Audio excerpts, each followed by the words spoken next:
వీక్షకులందరికీ నమస్కారం. జూలై మాసమందు ద్వాదశ రాశుల వారికి ఏ విధమైనటువంటి ఫలితాలు కలగబోతున్నాయి అనేటువంటి విషయంలోకి వెళ్లే ముందు జూలై మాసంలో ఉండేటువంటి గ్రహ స్థితిని మనం గమనించాలి. ఒక జూలై నెలలోనే చాలా విచిత్రమైనటువంటి స్థితి కనబడుతూ ఉన్నది. 14వ తారీఖు నాడే మొత్తం గ్రహాల యొక్క మార్పు అనేటువంటిది చాలా ముఖ్యమైనటువంటి విషయంగా చెప్పచ్చు. 14వ తారీఖునే శని వక్రగతిని ప్రారంభం చేస్తారు. అంటే ఇప్పుడు మీనరాశిలో సంచరిస్తూ ఉన్నటువంటి శనేశ్వరుడు వక్రగతిని ప్రారంభం చేసి నవంబర్ 12వ తారీఖు వరకు వక్రించి ప్రయాణం చేయబోతూ ఉన్నారు. దీని తాలూకు ప్రభావం ఉంటుంది. ఇది 14వ తారీఖునే ప్రారంభం అవుతుంది. అలాగే 14వ తారీఖు నుండి దక్షిణాయనం ప్రారంభం. అంటే సూర్యుడు మిథున రాశిని వదిలిపెట్టి కర్కాటక సంక్రమణం చేసేటువంటి పుణ్యకాలం కూడా 14. అలాగే సింహరాశి యందు సంచరిస్తూ ఉన్నటువంటి కుజుడు 14వ తారీఖు నాడే సింహరాశిని వదిలిపెట్టి ఉత్తర ఫల్గుని 2వ పాదంలోకి కన్యా రాశిలోకి ప్రవేశించేటువంటి రోజు 14వ తారీఖే. అలాగే 14వ తారీఖు నాడే వృషభ రాశి యందు స్వక్షేత్రంలో సంచరిస్తూ ఉన్నటువంటి శుక్రుడు మిథునంలోకి ప్రవేశం చేస్తారంటే మిథున సంక్రమణం శుక్రుడికి 14వ తారీఖు నాడే. అలాగే జూలై 14వ తారీఖు నాడే బుధుడు వక్రగతిని ప్రారంభం చేయబోతూ ఉన్నారు. ఇక్కడ చూడండి, కుజుడు, రవి అలాగే శుక్రుడు ఈ 3 గ్రహాలు కూడా 14వ తారీఖున సంక్రమణం చేయబోతూ ఉంటే శనేశ్వరుడు అలాగే బుధుడు ఈ 2 గ్రహాలు కూడా తమ యొక్క వక్రగతిని ప్రారంభం చేయబోతూ ఉన్నాయి. బుధుడు అయితే ఆయన ఉన్నటువంటి రాశి కర్కాటకంలోనే వక్రించి సంచారం చేయబోతూ ఉన్నారు. ఇది చాలా ముఖ్యమైనటువంటి విషయం. అంటే 14వ తారీఖు నాడు ఒక్కరోజు నాడే 5 గ్రహాల తాలూకు కదలికలు జరగడం అనేటువంటిది కూడా ఆ రోజుకి ఎంతో ప్రాముఖ్యతని సంతరించుకోబోతూ ఉన్నది. కాబట్టి ఇది ముఖ్యమైనటువంటి డేటు. ఇది ద్వాదశ రాశుల వారి యొక్క జీవన గమనాన్ని మార్చేటువంటి డేటుగా మనం చెప్పవచ్చు. సరే, ఇలా ఉన్నప్పుడు గ్రహస్థితిని పరిశీలిస్తే మరి ఈ మాసంలో శనేశ్వరుడు మీనమందు సంచారం చేస్తూ ఉన్నారు. వక్రించిన మీనంలోనే ఉంటారు. 14వ తారీఖు వరకు రవి మిథునంలో ఉంటారు. 14 తర్వాత కర్కాటకానికి వస్తారు.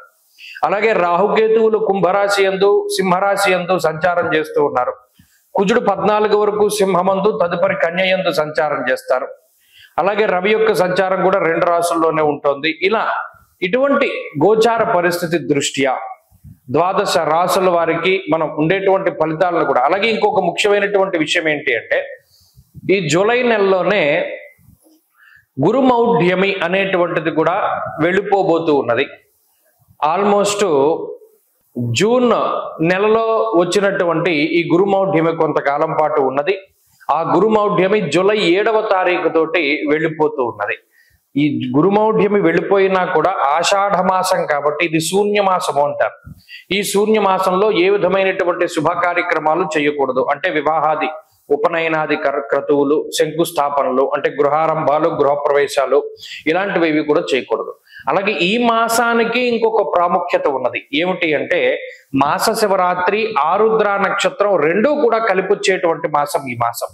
కాబట్టి ఆ ఆరుద్ర మాస శివరాత్రి మరి 2 శివ సంబంధమైనటువంటివే కాబట్టి దాన్ని పురస్కరించడం కూడా మన భవిష్యదర్శిని సంస్థ ఆధ్వర్యంలో 3 రోజుల పాటు మహారుద్ర యాగాన్ని పాలకొల్లులో నిర్వహించబోతూ ఉన్నాం. ఆ విషయం గురించి కూడా త్వరలోనే వీడియో చేస్తాను. అయితే ఇది ఈ మాసం యొక్క ప్రాముఖ్యత.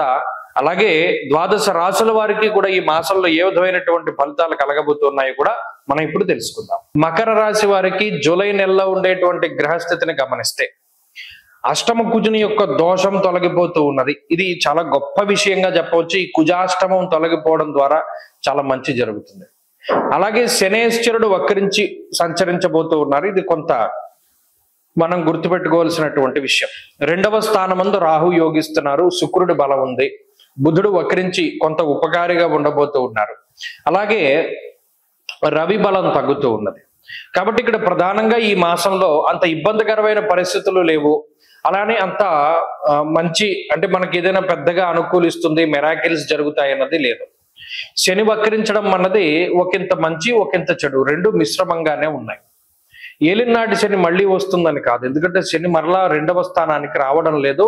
ఇది తృతీయమందు వక్రించినటువంటి శని కిందే చూడాలి. తప్పితే మళ్ళా ఏలినాటి శని వస్తుంది, ఎందుకంటే ఆయన రాశి మారట్లేదు. కాబట్టి కొంతకాలం వక్రించబోతూ ఉన్నారు. అది కొన్ని విషయాలకు ఉపయుక్తంగా ఉంటుంది, కొన్ని విషయాలకు కాదు. ఈ రాశి వారికి ప్రత్యేకించి ఆరోగ్యపరమైనటువంటి సమస్యల నుండి బయటపడేస్తుంది శని వక్రగతి. ఇక రాహు యోగిస్తున్నారు కాబట్టి ఆర్థిక సంబంధమైనటువంటి వ్యవహారాల్లో వాటిలో రాహు తాలూకు అనుకూలత. అలాగే రవి బలం 14వ తారీఖు వరకు ఉంటుంది.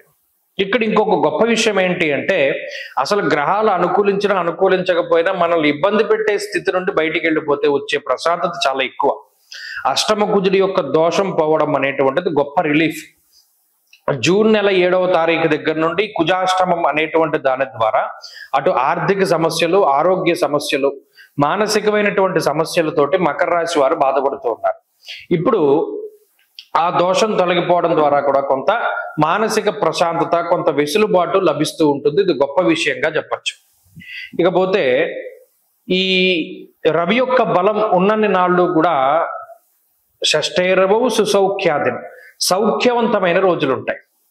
ఈ 14వ తారీఖు జూలై దాటాక మాత్రం కుటుంబపరమైనటువంటి వ్యవహారాలపైన ఎక్కువ దృష్టి పెడతారు. సామంత జన విద్వేష దారాపీడ సుతామయం అన్నది శాస్త్రం. సప్తమంలోకి వచ్చేటువంటి రవిగ్రహం వల్ల కుటుంబ సభ్యుల ఆరోగ్య పరిస్థితులు లేదా కుటుంబ సభ్యులకు ఉండేటువంటి పరిస్థితులు వీటిపైన ఎక్కువ ఫోకస్ ఉంటుంది. కాన్సన్ట్రేషన్ ఉండదు. మిగతా వాటి మీద వృత్తిపరంగా వాటి పరంగా ఎక్కువ ఆలోచించలేకపోతాం. ఆ విషయాలు ఒకటి మనసులో దృష్టిలో పెట్టుకోవాలి. అది మినహాయించి ఈ మాసంలో పెద్దగా చెడు జరిగేటువంటిది ఏమీ లేదు. ఎక్కువ మానసికమైనటువంటి ఆలోచనలతోటే సతమతం అవుతూ ఉంటారు తప్పితే మిగతా విషయాలు ఏవి కూడా ఈ రాశి వారిని ఇబ్బంది పెట్టవు. మరి ఈ మానసిక సమస్యలను అధిగమించడానికో ప్రతినిత్యము కూడా చంద్రశేఖరాష్టకాన్ని పారాయణం చేయడము, ఆరుద్ర నక్షత్రం వచ్చినటువంటి రోజున విశేషించి ఈశ్వరాభిషేకం చేయించుకోవడము, రుద్రకవచాన్ని పఠిస్తూ ఉండడం కూడా చెప్పదగినటువంటి సూచన. స్వస్తి.